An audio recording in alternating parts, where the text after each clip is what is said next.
pentose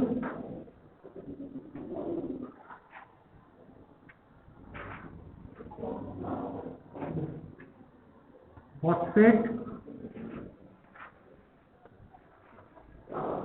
pathway. This is also known as this pathway is also known as the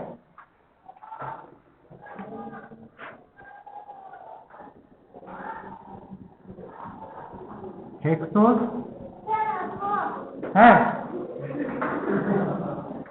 hexose দরজাটা বন্ধ করে দাও।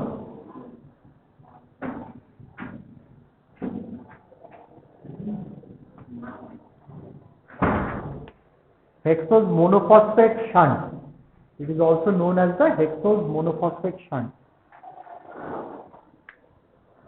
Actually, the word shunt comes from, for example, this is a train.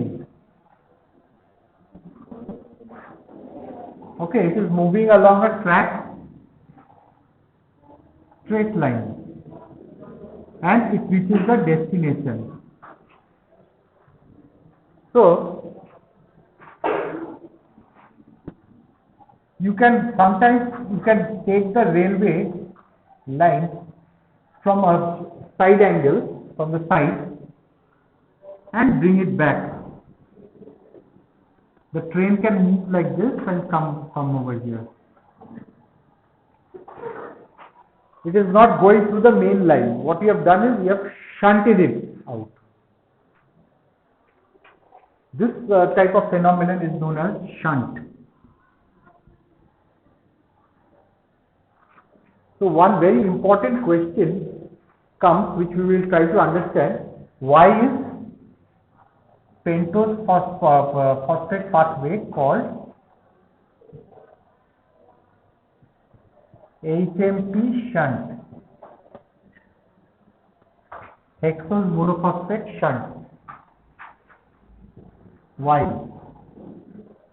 And the answer to this question is the pentose phosphate pathway, and why do we need pentose phosphate pathway, and the mechanism of the pentose phosphate pathway. So this question, to answer the question, why is pentose phosphate called a HMP shunt? So if you assume that this is this step is glycolysis going on,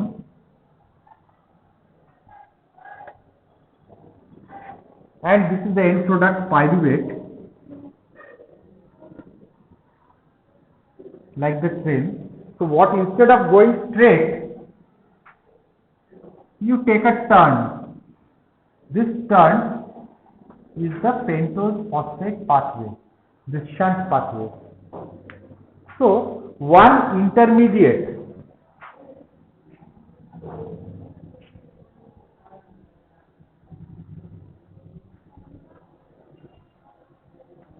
of glycolysis,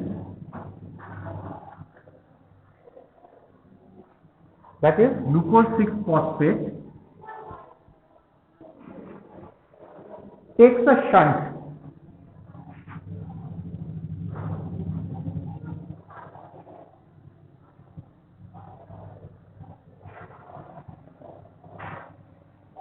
in a side pathway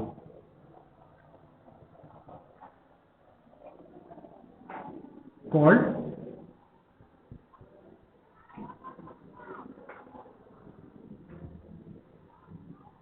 pentose phosphate pathway, PPP, or hexose monophosphate shunt. Hexose is a 6-carbon sugar. Hexose. So this hexose,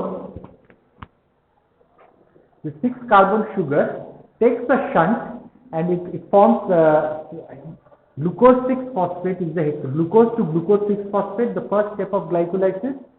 This glucose 6-phosphate, it takes a right turn or left turn, whatever you say. It doesn't go straight down to fructose 6-phosphate. Instead, it takes a shunt, pentose phosphate pathway. This is the philosophy behind pentose phosphate pathway. Why it is called a shunt? Because it's shunt. Why it is called a shunt? Now we are talking about it.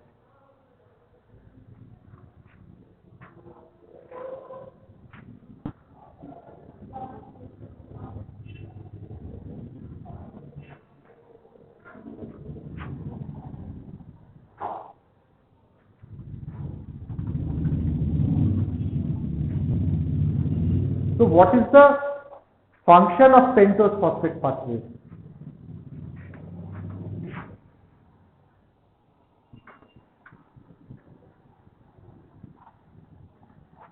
First is to supply reducing equivalents.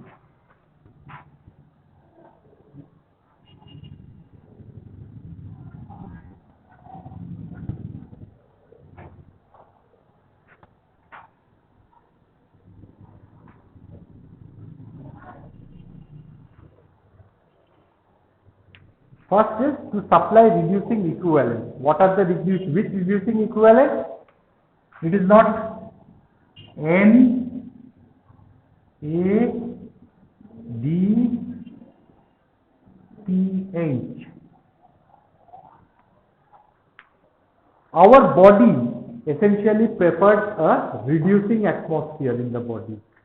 Although oxygen is necessary for life, that's it. But if the primitive earth did not have a reducing atmosphere, then life would not have originated. So the primitive atmosphere had a reducing atmosphere, and on the basis of lightning and ammonia, carbon dioxide, all these reducing gases, absence of oxygen, free oxygen, you found small organic molecules being formed, which eventually polymerize to form larger organic molecules, and they further made small microspheres or microcosms like organisms, and then we had life which evolved. So we still carry this trait today. Then the atmosphere became oxidizing, and oxygen is very important. Why is oxygen needed? Because inside electron transport chain, there is one little step where you need molecular oxygen. For that reason, otherwise oxygen is harmful. It's an harmful for the cell. It's an oxidizing atmosphere. Oxidative stress is not good. Too much heat, too much chemical, too much harmful things, oxidizing it. So you need reducing power. Why do they say that take lemon juice? Because it gives dehydroascorbic acid in lemon juice. It gives a reducing power to the cell, to a body. So you need reducing equivalent. So because of this UV radiation, it's an oxidizing stress. You can have an oxidizing stress. So if you burn everything, then it's not harmful for the body. It causes cancer and all these things. It's not required. You need a free reducing atmosphere. Oxygen is good, just you need it for life, but too much oxygen is harmful for life. Carbon dioxide is less harmful. If I put you in a complete only oxygen atmosphere, you would burn. These oxygen cylinders, what do they give? It is oxygen enriched cylinders. It is not they are oxygen concentrators. At that moment you are not able to take in oxygen because of your lungs, there is a congestion. You are trying to provide that person oxygen. It is the oxygen of life. It is a very misnomer because oxygen is not important. Therefore, you need to have reducing equivalent. And one important reducing equivalent is NADPH. Of course, you can say there is an H plus. But this hydrogen is very important. And the second function is to produce pentose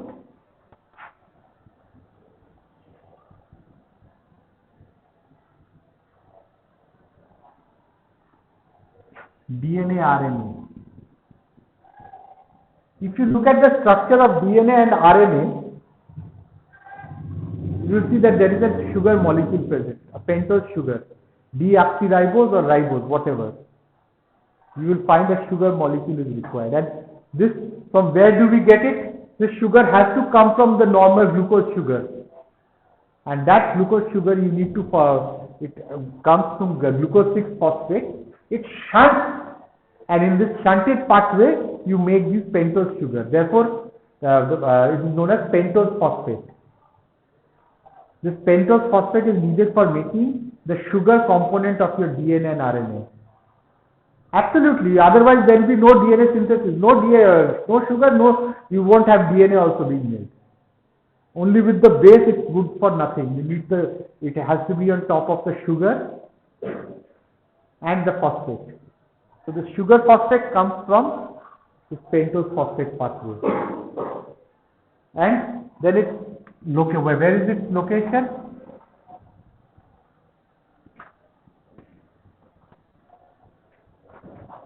Everywhere. In all the cells. Wherever there is requirement of DNA, whichever cell falls under the purview of oxidative stress, you will have this taking place. And the connections which you know, connections, which pathway are connected? Glycolysis. And because it's connected with glycolysis,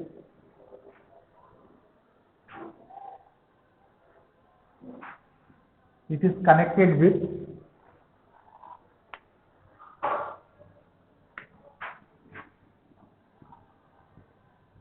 glycogen synthesis. So the excess glucose is stored in the liver and skeletal muscles in the form of glycogen. So these are the connections. Regulation.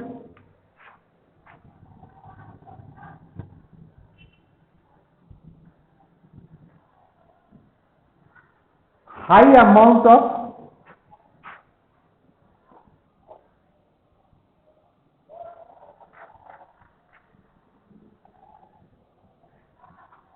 this is the oxidized form of NADP, NADP plus.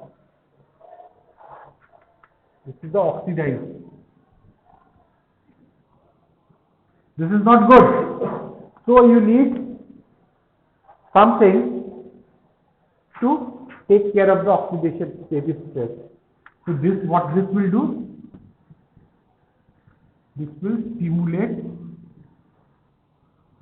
PPP. But if you have a high amount of NADPH, it will inhibit.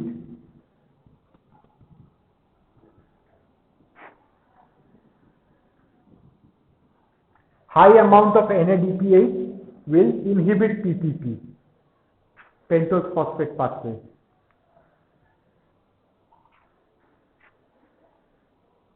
And if you have a high amount of glucose 6-phosphate, that is the first substrate or the first compound in the pentose phosphate pathway, if it is high, instead of glycolysis, it can stimulate glycolysis, or it can stimulate that. What it will do is stimulate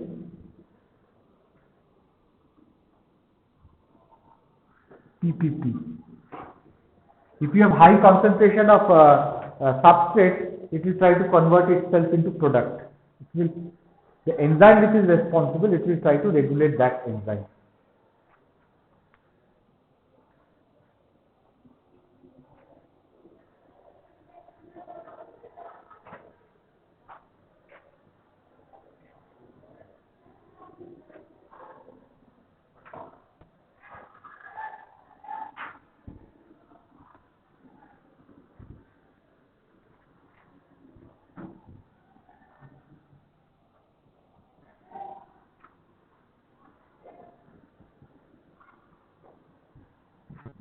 Now let us look at the equations.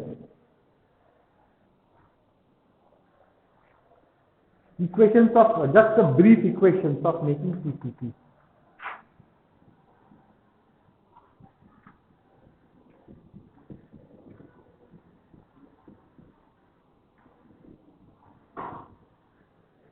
Two things are needed.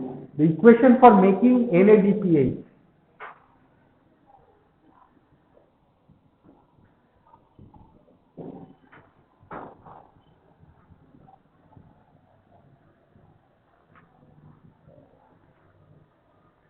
Three molecules of glucose 6-phosphate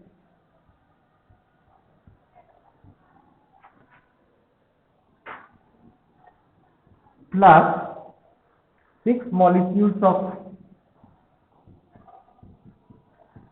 NADP plus, this will give rise to 2-fructose 6-phosphate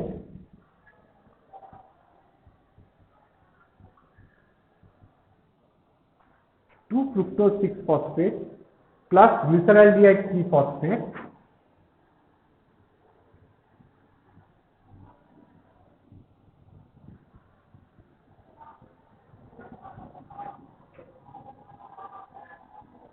This glyceraldehyde phosphate is also, it can be an entry point back to glycolysis. Back to main glycolysis part. Because glyceraldehyde phosphate will form 1,3-bisphosphoglyceraldehyde NADH is made in this process, plus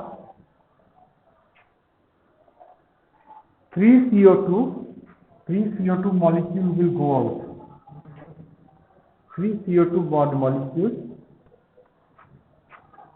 plus 6 NADPH plus 6H plus. This is the reducing equivalent which is formed. This is for making NADPH. Now we will talk about making ribose 5-phosphate.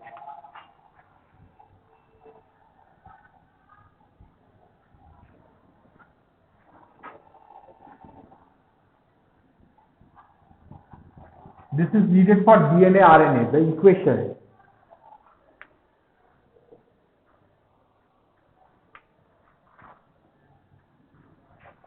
Glucose 6-phosphate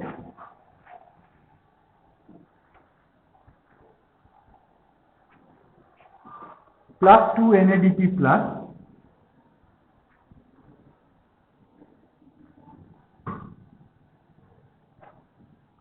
this will give rise to ribose 5-phosphate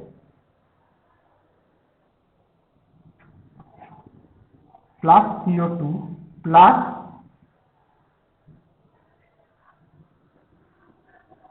2NADPH and 2H plus.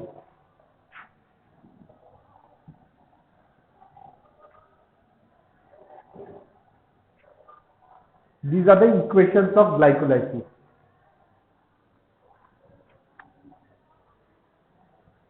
Of pentose phosphate pathway, sorry. Equations of pentose phosphate pathway. The overall equation, you are not talking about the net equation, you are not talking about intermediate.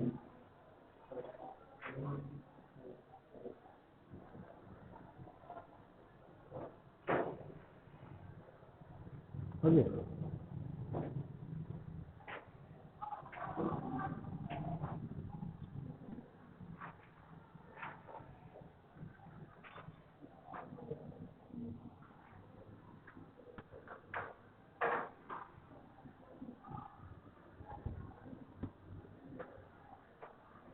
Now let us look at the pathway.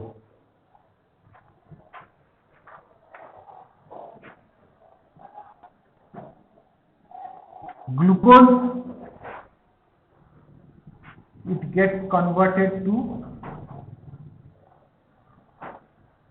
glucose 6-phosphate glycolysis, right? Then this gets converted, this glucose 6-phosphate also gets converted to glycogen. Through glucose again, UDP glucose, and there is a pathway. We will study later, we will talk about in the next class. This again breaks down into glucose 6-phosphate when glucose 6-phosphate is needed.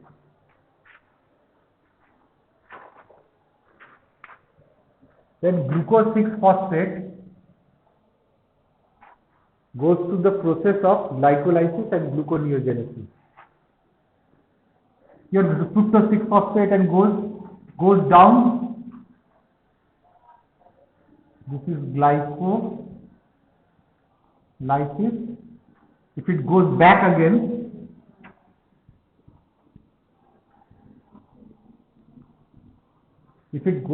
again, it is gluconeogenesis. Gluconeogenesis is synthesis of glucose from non-carbohydrate sources. Non-carbohydrate, like some protein or thing, the reverse of glycolysis. Exactly not the reverse, but most of the steps are reversed.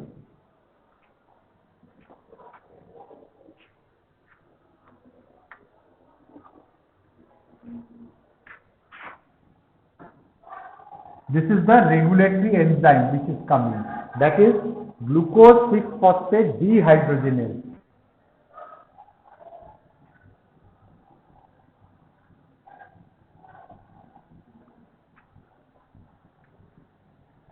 So whenever there is a dehydrogenase, what happens?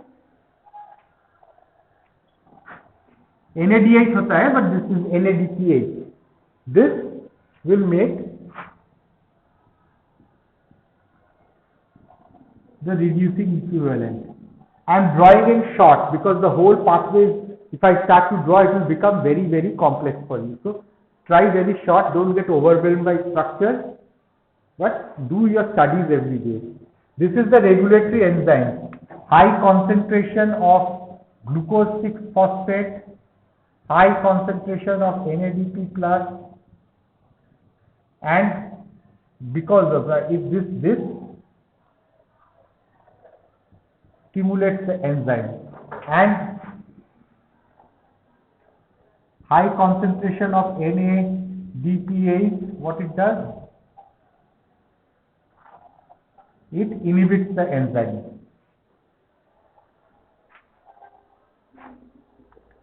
The first thing which is formed is gluconolactone. The compound is known as gluconolactone.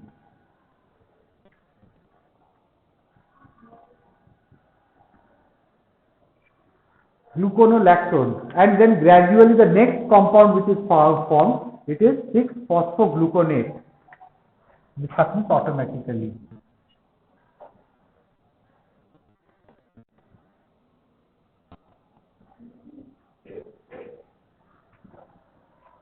Phosphogluconate. Now carbon dioxide is released, NADPH is released.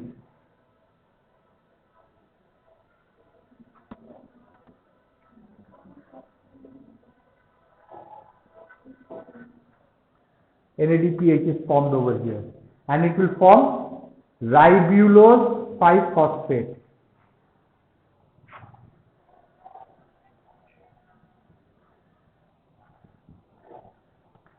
Ribulose 5-phosphate. This is a C5, 5 carbon compound. This was 6 carbon. Ribulose 5-phosphate will form ribose 5-phosphate, used for making DNA, RNA, sugar.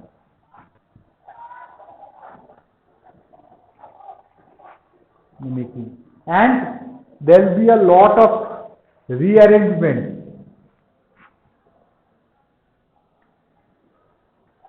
and it will form some C4, C5, C6, C7 sugar. Enzyme is transketolase, transaldolase, 2 enzymes.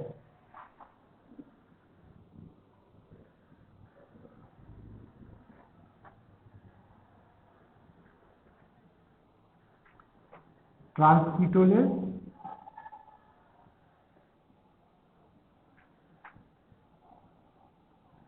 transaldolase, the name of the enzyme. Transaldolase. And for this reaction, thiamine is a vitamin.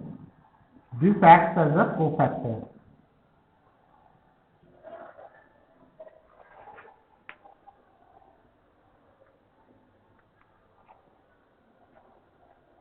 This is the pentose phosphate pathway.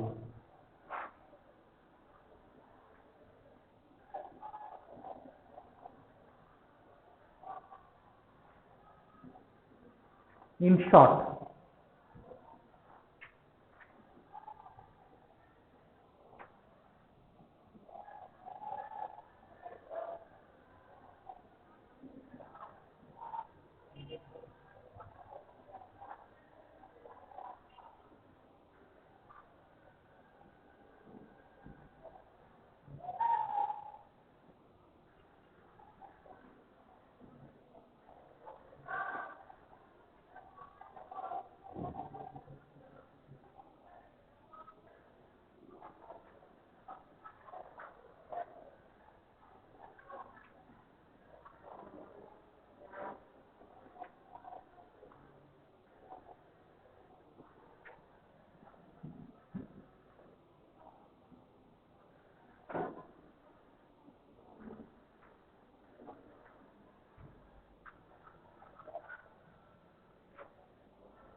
now we will talk in detail. The problem is my back pain.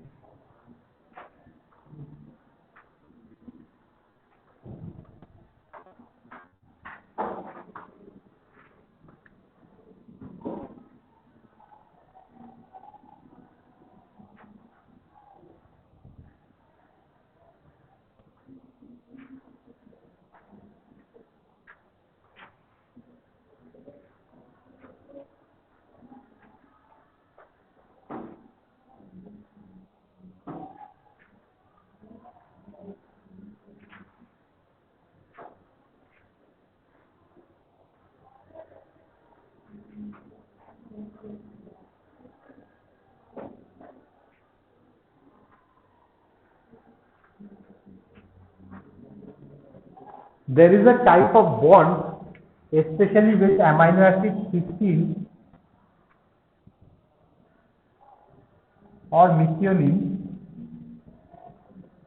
These amino acids, they have got sulfur. So in a protein, wherever there is cysteine or methionine, normally these proteins they contain, this is the reduced form.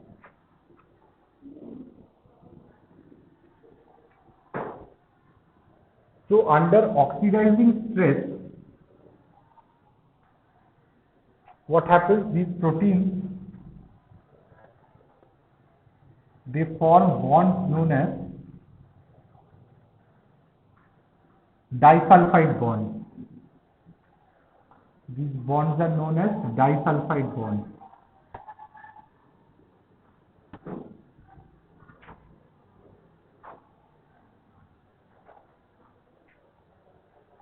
So, for the protein to function, these are very important for the structure of the protein.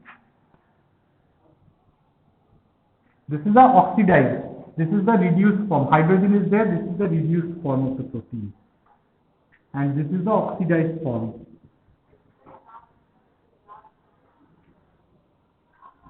While reading protein structures, you will find that this is important for secondary and tertiary structure of protein.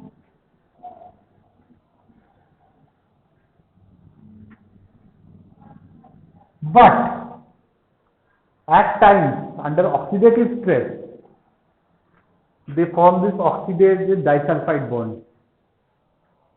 What will happen if a protein has to work individually? Two of these molecules, they coagulate together. Active sites of that enzyme will get masked. This enzyme will be non-functional. So you need to reduce this back into the reduced form. So what happens is there is a reducing agent called reduced glutathione in the system.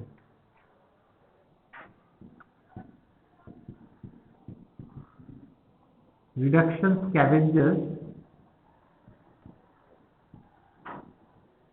you have glutathione SH. Glutathione SH. This is the sulfhydryl group. This is glutathione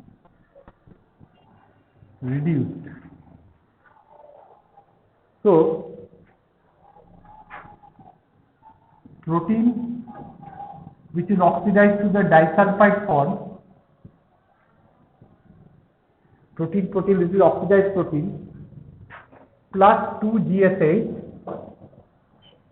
this will result in 2-protein SH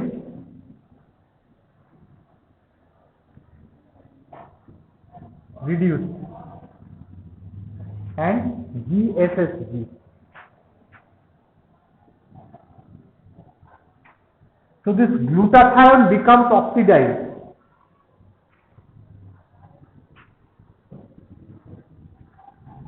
The reduced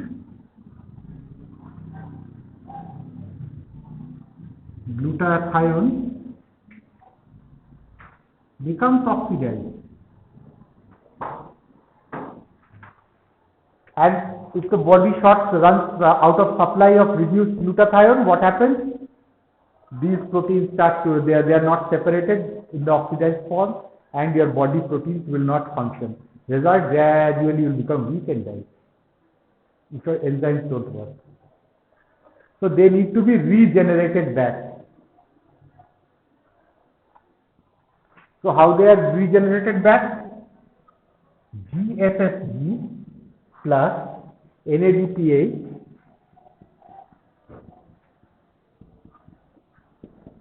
H plus, this will give 2-GSH. This is regenerated back plus NADP plus.